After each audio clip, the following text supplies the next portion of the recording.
Shalom, saudara-saudara, mahasiswa-mahasiswi yang sedang mempelajari mata kuliah bahasa Yunani. Video ini adalah sebuah pendahuluan untuk saudara-saudari dapat belajar tentang bahasa Yunani. Bahasa ini bahasa menarik yang kalau saudara-saudara berdalam, saudara akan mendapatkan beberapa hal yang luar biasa. Nah, tujuan utama belajar bahasa Yunani tentu bukan untuk menambah kemampuan berbahasa.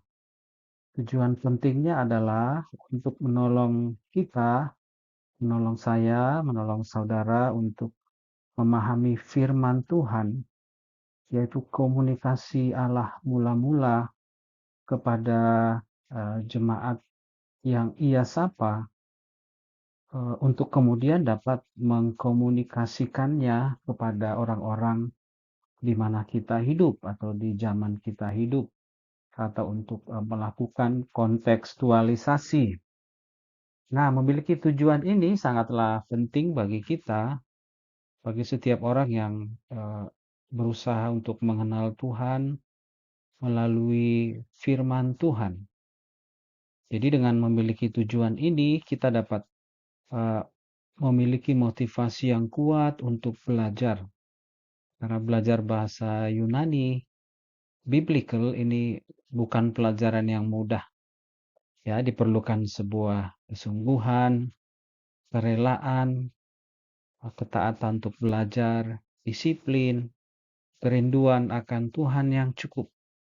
Ya, untuk masuk pada sebuah kedalaman yang penuh dengan kerumitan, yang pada akhirnya akan berakhir dengan sesuatu yang sangat uh, luar biasa. Mengapa itu penting? Karena tanpa pemahaman yang tepat, kemampuan untuk menafsir atau memahami teks-teks kitab suci atau teks-teks yang kuno itu akan sangat terbatas. Nah, kenapa itu penting? Karena memang terdapat perbedaan yang sangat jauh antara kita dan masa kitab-kitab ini ditulis. Khususnya antara kita dengan masa perjanjian baru. Jadi ada sebuah jurang yang begitu jauh. Jadi kita perlu mengenali situasi pada masa teks ini ditujukan, tentu saja ya. Nah, apakah itu berarti memahami bahasa Yunani adalah satu-satunya cara untuk mengerti firman Tuhan? Tentu saja tidak. Banyak orang yang tidak atau memiliki pendidikan formal bahasa Yunani tetap memiliki pengenalan Tuhan yang indah sekali. Saya mengenal banyak orang yang demikian. Sebaliknya tidak kurang juga orang yang belajar bahasa Yunani secara formal, tetapi mungkin tidak terlalu menunjukkan hal itu dalam keseharian atau mungkin dalam khotbah-khotbah. Nah, saat ini kita telah diperlengkapi dengan berbagai alat bantu untuk melakukan eksegesis teks-teks kitab suci. Jadi ada begitu banyak alat, kaya sekali buku, internet, aplikasi-aplikasi untuk membuat kita dapat mengerti makna teks-teks kitab suci. Contohnya berbagai terjemahan bahasa Inggris, itu banyak sekali variasi. Bahasa Indonesia yang juga semakin diperbaiki penerjemahan, ada konkordansi, kamus teologi atau leksikon, ada ensiklopedia, atlas Alkitab, berbagai tafsiran, ada website-website tentang sejarah dan lain-lain ya. Nah, jadi berbagai alat bantu ini juga adalah hasil dari sebuah kerja keras atau studi yang mendalam terhadap kitab suci dan sejarah. Jadi ini juga hasil kerja keras dari orang-orang yang juga mengenal dan mencintai Tuhan. Namun memang kita tidak bisa pungkiri bahwa hampir semua tafsiran kitab suci, Indonesia, bahasa Inggris, semua bahasa, dan studi Alkitab terbaik menuntut pemahaman bahasa Yunani. Jadi tetap ada sesuatu hal yang diterjemahkan sesuai pemahaman para penulis atau peneliti. Memang tanpa mereka atau tanpa alat-alat bantu ini kita nggak akan memiliki akses kepada karya-karya seumur hidup ahli-ahli yang memang kita perlu, sangat perlu untuk dengar, perlu untuk pelajari karena mereka sudah bergumul terhadap kitab suci terlebih dahulu. Nah, namun bagi saudara-saudara yang ingin belajar khusus bahasa Yunani, kita tentu saja harus mengalami sedikit pergumulan lebih banyak, yaitu hafalan. Nah, hafalan adalah eh, kewajiban yang tidak bisa kita hindari bila ingin belajar bahasa apapun. Bahasa Indonesia, bahasa Inggris, bahasa Belanda, bahasa Yunani, bahasa Batak, bahasa apapun. Nah, pemahaman bahasa Yunani mengharuskan kita menghafal cukup banyak hal. Nanti kosa-kosa kata, akhiran-akhiran, yaitu akhiran-akhiran kasus dengan berbagai paradigma-paradigma yang mengikuti, baik itu nomina, verba, adjektiva, dan lain-lain. Misalnya eee, dalam sebuah contoh ya, dalam bahasa Yunani, satu-satunya cara untuk menentukan apakah sebuah kata benda atau nomina ini tunggal atau jamak, karena ini kadang seringkali penting untuk penafsiran, apakah sebuah kata atau nomina ini adalah subjek kah? Atau nominatif? Atau objek, verba? Atau akusatif contohnya. Nah, kita mengetahui hal ini dengan mengetahui akhiran kata atau akhiran kasus. Jadi dengan demikian, bila kita tidak mengenal akhiran-akhiran ini, maka kita akan menemukan masalah-masalah yang serius dalam penafsiran. Tidak hanya kosakata, tata bahasa juga sama pentingnya untuk kita hafal.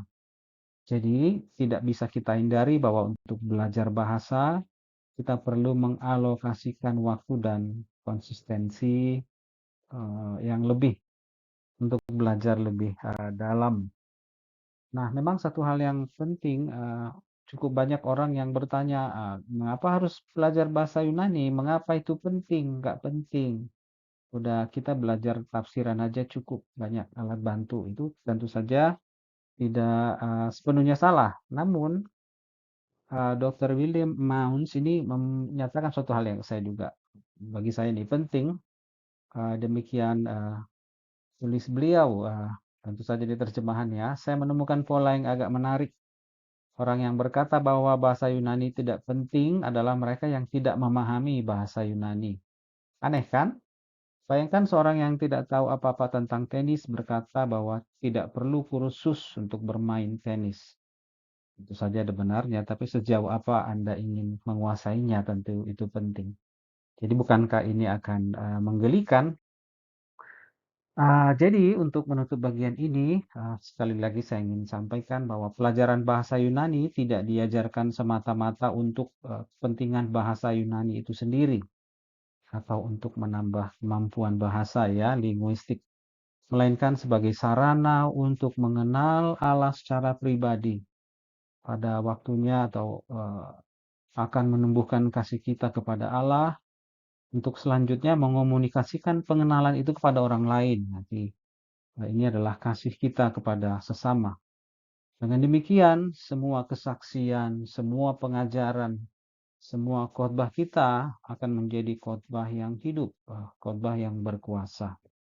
Jadi, saudara-saudari yang dikasihi Tuhan, setiap orang yang ingin belajar bahasa Yunani, segeralah memulai dengan menghafal alfabet Yunani. Jadi tanpa menghafal alfabet, tidak ada yang bisa dipelajari sama sekali.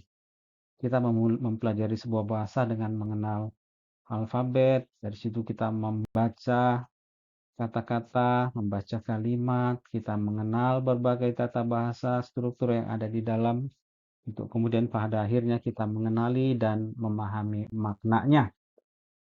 Ini adalah pesan dari Rasul Paulus untuk kita yang belajar. Eantais glosais ton anthropon lalo kai ton angelon. Agapende me echo. Gegona chalchos echon echimbalon alalazon. Sekalipun aku dapat berkata-kata dengan semua bahasa manusia dan juga bahasa malaikat, tapi aku tidak memiliki agape, tidak memiliki kasih, maka sebetulnya aku sama dengan canang yang gemerincing dan juga simbal yang sedang berbunyi nyaring tanpa makna. Jadi sekali lagi selamat belajar, selamat menemukan, firman Tuhan, makna firman Tuhan yang indah dalam teks-teks Perjanjian Baru.